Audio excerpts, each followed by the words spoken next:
আল্লাহ বলেন ওয়া আসিররু কাওলাকুম আও ইজহারু বিহি ইন্নাহু আলিমুম বিযাতিস সুদূর। প্রকাশ্যে করো কিংবা গোপনে করো সব জানেন, এমনকি অন্তরে অন্তরে কি ভাবো তাও জানেন। মুখে গালি দেন নাই, মনে মনে গালি দিছেন, ওটা তো আল্লাহ জানে না। হ্যাঁ, আলিমুম বিযাতিস সুদূর, অন্তরে যা আছে ওইটাও ইয়ালামু খাইনাতাল আয়ুন ওয়া মা তুখফিস সুদূর। চোখ দিয়ে, অনেকে দেখবেন চোখ দিয়ে চোখ মারে,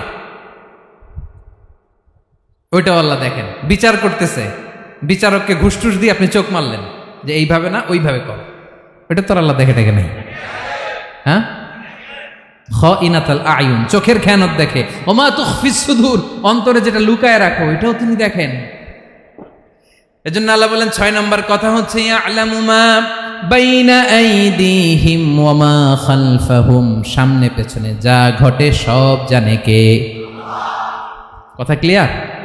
7 নম্বরে আল্লাহ বললেন ওয়ালা ইউহিতুনা বিশাইইম মিন ইলমিহি ইল্লা বিমা শা। কেউ তার জ্ঞানকে পরিব্যাপ্ত করতে পারে না, পরিবেষ্টন করতে পারে না। তার জ্ঞানে কি আছে কেউ জানতে পারে না, ততটুকু ছাড়া যতটুকু তিনি জানেন। সুবহানাল্লাহ। নবীরা কি সব জানেন? বিষ্ণু ঈসা ইসলাম সব জানতেন না। আল্লাহ তাআলা নবীদেরকে যতটুকু জানান ততটুকুই নবীরা বলে, ঠিক কি না?